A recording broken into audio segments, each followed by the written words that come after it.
Chào mừng quý vị đang cùng đến với chương trình Việt Nam trong tim tôi. Và như vậy là Nguyên Khang đã vượt qua một đoạn đường khá là xa từ thành phố Hồ Chí Minh để đến với Bình Dương và cùng gặp gỡ nhân vật của tuần này. Ông là một người Pháp rất yêu Việt Nam, là người có vai trò quan trọng trong việc thúc đẩy hoạt động kinh tế giữa Việt Nam và châu Âu. Và hơn thế nữa, ông là một người hoạt động xã hội rất tích cực với vai trò là ban điều hành của Hội Trẻ Em Đường phố Sài Gòn Charity. Ngày hôm nay, chúng ta sẽ cùng bước vào nhà để tìm hiểu về ông Alain Cany để biết thêm về nhân vật đặc biệt này nhé.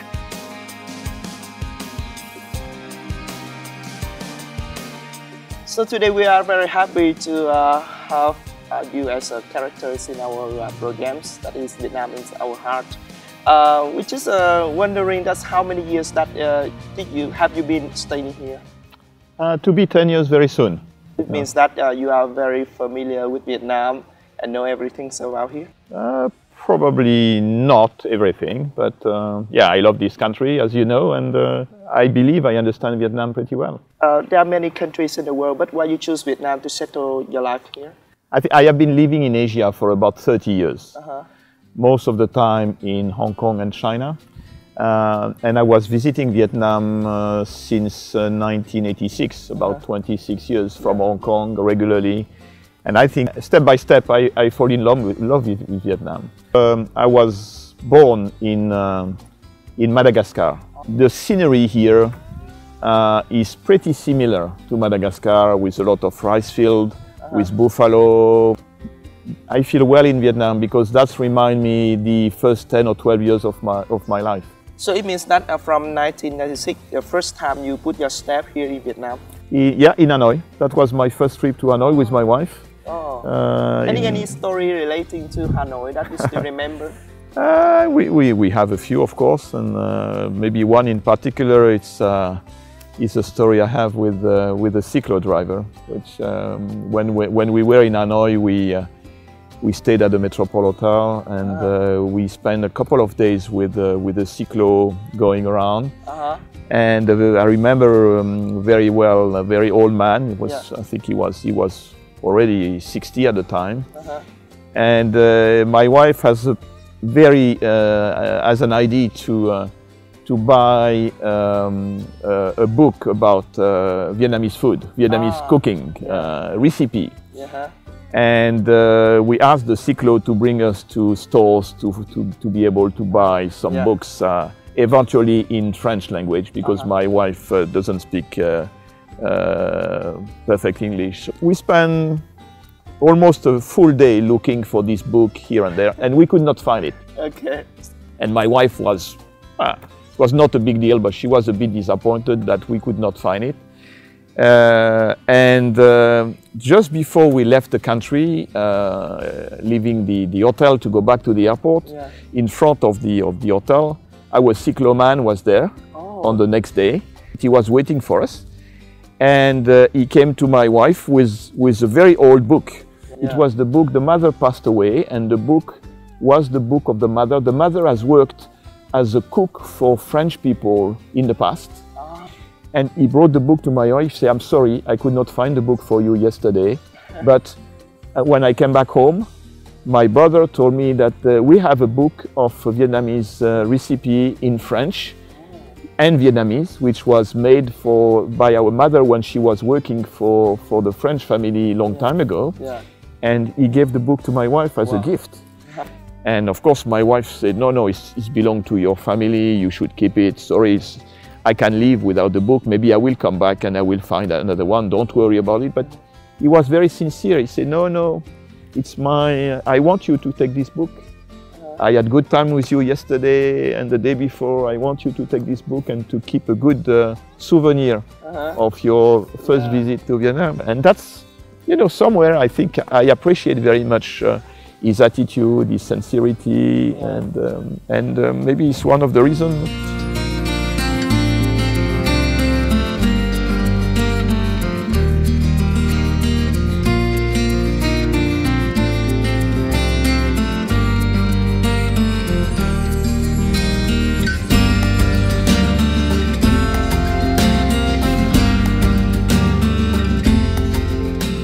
We like Vietnamese people very much.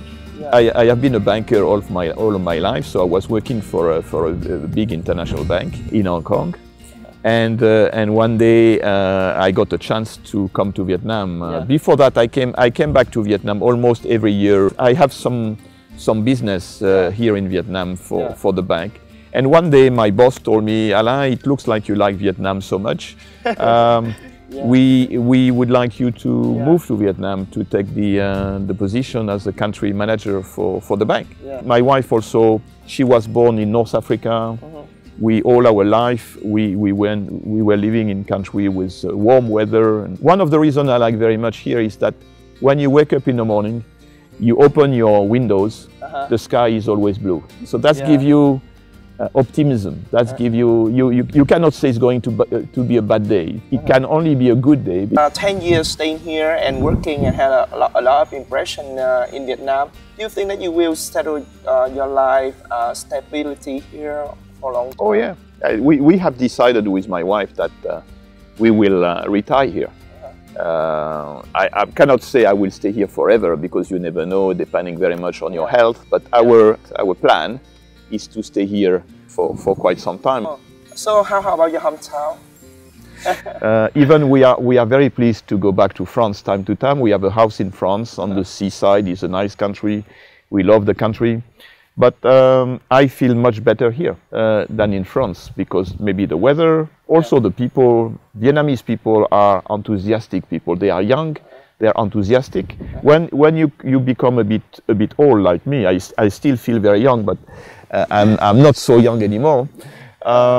If you are surrounded by young people which are optimistic like the Vietnamese, that gives me the energy. In France, people are, the economic situation is not great. People, the morale is down. People are not very enthusiastic. They complain about everything.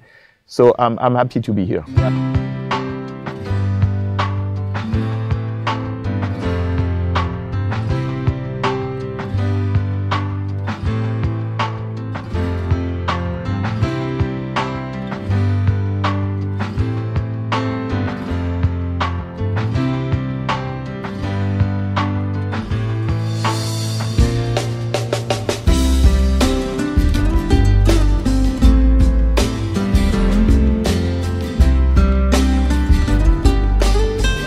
You have played a very important role to develop the relationship, the connection between the Vietnam economies and the EuroCharm. So, what do you think? Why you are so very passionate to develop the relationship between Vietnam and Euro? I like this country. I would like to help this country to develop well in a good and right direction. If I can try to build up a better Vietnam and to improve the relationship between Vietnam and Europe, it will be good. You are paying attention more to Vietnam economy to help us. So any story relating to the way that you have Vietnam economies to in about the EuroCharm? I have been sharing the EuroCharm for 7-8 years. Most of the time, my role as a chairman was to try to convince the Vietnamese government to improve the business environment for European companies. But of course, if you want to improve it for European companies, you have to improve it for everybody. Vietnamese companies, American companies, and then as a European company, you benefit as well. So I believe the Vietnamese government liked very much my approach, my strategy, which I was not criticizing, I was not trying to favor European versus Vietnamese or others. My personal strategy was really to try to improve for everybody, to transfer what we call best practice and expertise from Europe to Vietnam, because we have a longer history in business. And I believe the Vietnamese people like it. They say, oh, this guy wants to improve. He has some energy, he has some time, let's discuss with him. So I was lucky that at the end, I believe it can only be a win-win, because I bring some contribution to improve the business for European, but at the same time, it happens for Vietnamese and non-European and non-Vietnamese. So, and not against European interests. I think I do it with great pleasure. I have one particular story which made me a little bit unpopular among Europeans. for a period of time, Europe has decided to get the Vietnamese companies to pay some duty, you know, for what we call anti-dumping, because the European government thought that the Vietnamese were getting some advantages from the government free of charge to support their export to Europe. So the European governments have decided to get some additional tax paid, import duties paid by the people buying shoes made in Vietnam and also shoes made in China. So I didn't like it. I say, look, this is not a good decision. It's not fair because many European businesses are making shoes in Vietnam, all right? And many European companies are buying shoes from Vietnam. So as a chairman of EuroCharm, I say, look, this is not good. It's not good for European and definitely it's not good for Vietnam. But of course, you have a lot of political influence through the ambassadors, through European government. They say, hey, Alain, you are the chairman of EuroCharm. You should not say so. I say, I'm sorry. I say what I want first. I'm a very free person. Two, I believe this is not against European interest. I believe this is supporting European interest. And if I can help the Vietnamese, so that's make me very popular in Vietnam because I was talking to the media, I was talking to the government and to European senior official visiting Vietnam that they should change this decision. And finally, after fighting for 3 years, we managed to get this duty out. About a year ago. I was very pleased, and of course, I believe the government was very pleased. Thank you very much for what you have done,